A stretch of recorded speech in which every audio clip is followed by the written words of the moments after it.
workbook summarizing the status of the consulting project for Everett Hospital. She asks for your help in completing the workbook. Go to the project status worksheet. Unfreeze the first column since it does not display information that applies to the rest of the worksheet. So we're going to click on that. We're going to go to View. We're going to go to Freeze Panes and Unfreeze Panes.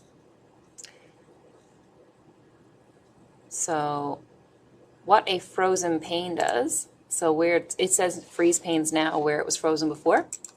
So before, what would happen is if you moved, this would move and these wouldn't. So we're going to unfreeze the pane so that everything moves together. Step 2, in cell J1, enter a formula using the now function to display today's date. So equals shows the cell you're about to put in a function. I'm going to put now and close the bracket like that and hit enter. And I'm getting this, but it tells me to apply the short date. So I'm going to go back to Home, Custom, and I'm going to go to Short Date. Step 3, format the worksheet title as follows to use a consistent design throughout the workbook. Step A, fill cell B2, so B2. I'm going to fill the cell, which is the tipped over paint can, with dark red accent 6, lighter 40%. There you go. B, change the font color to white. C, merge and center the contents of cell B2 across the range B2 to H2. D, use auto fit to resize row 2 to its best fit. So best fit is when you get this straight line with 2 arrows, you can there you go on the bottom of it. Double click and it will resize the row above. So I was accidentally resizing row 1. But that one is already best fit. So best fit for columns or rows is to go to the bottom of a row, double click, it resizes it, and for columns it's to the right. And when you double click, it will resize it to the best fit. Step 4, format the billing rate data as follows to suit the design of the worksheet and make the data easier to understand. So italicize the contents of cell I2.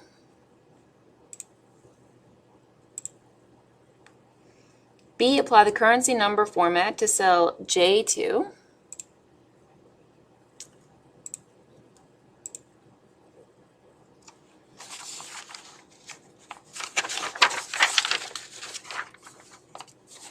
Step 5, format the data in cell A4 as follows to display all of the text. Rotate the text, A. Merge the cells in the range A4 to A13. So A4 to A13, we are just going to merge, not merge and center. So we'll click here and merge cells. B says rotate the text up in the merged cell so that the text reads from the bottom to the top.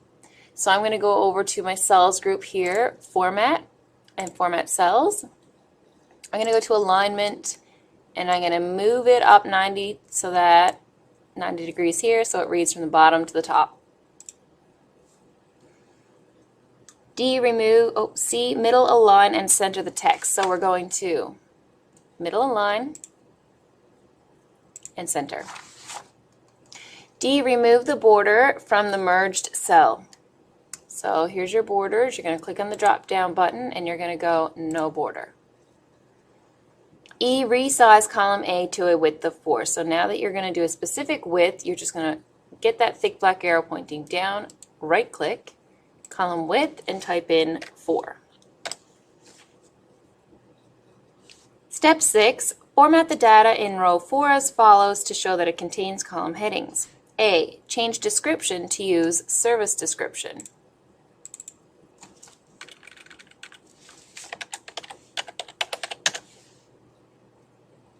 B, apply the accent 6 cell style to the range B4 to H4. So that is accent 6 cell style. So here's your styles, accent 6. C, use AutoFit to resize column D to its best fit. So that's column D here, and remember we go to the right and double click. Step 7, Carla wants to include the actual dollar amount of the services performed in column E. Enter the information as follows. A, in cell E5, enter a formula without using a function, so that's without typing any numbers in, that multiplies the actual hours, cell D5, by the billing rate, cell J2, to determine the actual dollar amount charged for general administrative services. Include an absolute reference to cell J2 in the formula. So you're going to go equals, and it's going to be D5 and your star asterisk for your multiplication, and it's J2, but they say an absolute cell reference, so you're going to click the F4 button. If you don't have F4, you can just type the dollar signs in front of J and 2 and hit enter. So your absolute cell reference again will only specifically reference this one. So that when we do B and it says use the fill handle to fill it down to E13, you'll notice D changes, so D6, D7, D8 because that's a relative cell reference, J2 is an absolute and never changes because of those dollar signs. Format the range E6, E13 using the comma number format and no decimal places. So we'll highlight that and we'll go comma and no decimal places. Step 8, Carla needs to show how much of the estimate remains after the service is performed. Provide this information as follows. So A, in cell G5, enter a formula without using a function that subtracts the actual dollars billed, cell E5, from the estimated amount, cell F5. Okay, so we're going to go equals, and I know it's typed in E5, F5, but you're taking E5 from F5, and you always take from the larger number. So you're typing in F5 first, and then E5. B, use the fill handle to fill the range down to G13.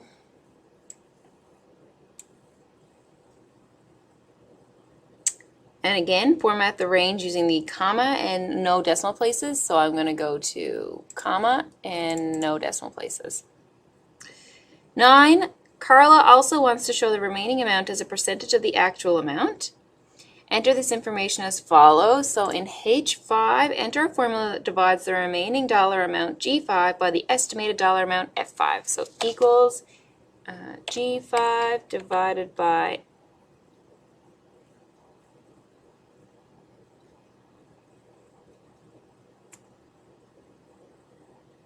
F5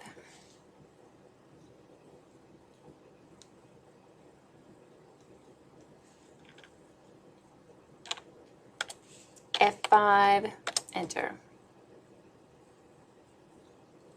Copy the formula in cell H5 down to H14, pasting only the formula and number formatting to display the remaining amount as a percentage of the actual amount for the other services and the total. So you're going to, instead of using fill handle, which would also work, we are going to use copy. So we're going to go copy, and you're going to paste it down to H14, sorry, and you're going to use the formulas and number formatting choice. All right, step 10, calculate the project status totals as follow. So in D14, you're going to type in the sum function for a range D5 to D13. So equals sum, open bracket, and you'll just type that straight in there, D5, D13. That's a range, so it's including all the cells inside that. Use the fill handle to fill the range over to G14. Don't forget your fill handle is the little tiny cross that shows up when you hover over the small green square there. C, apply the accounting number format with no decimal places to the range E14 to G14. So E14 to G14 is an accounting number format. Okay. Step 11, Carla also wants to identify the services for which Ensight has billed more than the full estimate amount in the range H5 to H13. Use conditional formatting and a highlight cells rule, and it says to format values less than, so we'll click less than, and 1%, and the default is what we want to go with, so light red fill and dark red text. Step 12, Carla imported data about the consultants working on the Everett Hospital project and stored the data on a separate worksheet, but she wants to include this data in the project status worksheet. So copy and paste the data as follows. So we're going to go to the consultants, we're going to highlight all this, and we are going to click copy. Now we're going to go back to project status and paste the data in cell J3. Here's J3. And it says keeping the source formatting when you paste it. So we'll go up here, look at our paste options, and we'll hover. That's just paste. That's formulas. Formulas and number formatting. Keep source formatting. That's what we want. So we're going to click that one.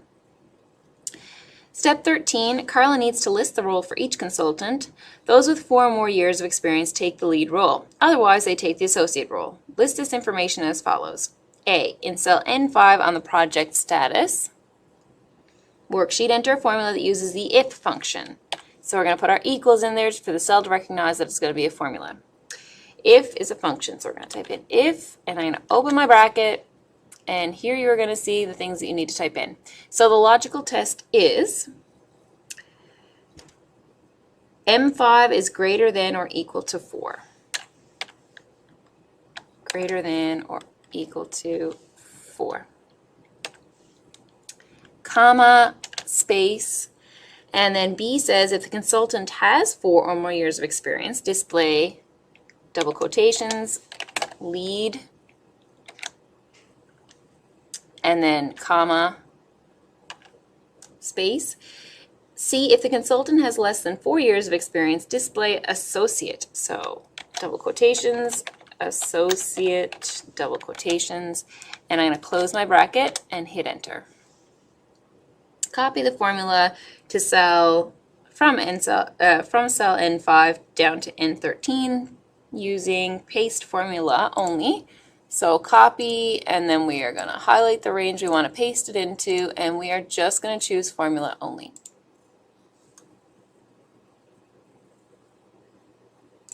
Okay.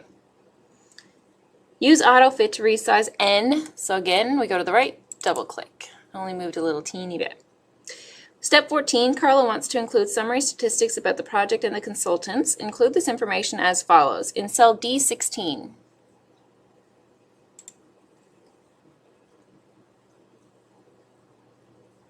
enter a formula that uses the average function to average the numbers of years. Okay, so this one's pretty straightforward. Just equals average.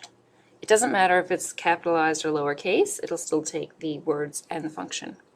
So you're going to type in the range there, M5 to M13, close the bracket to finish off the formula, hit your enter button. Step 15, make the 3D clustered column chart in the range B17 to H31 easier to interpret.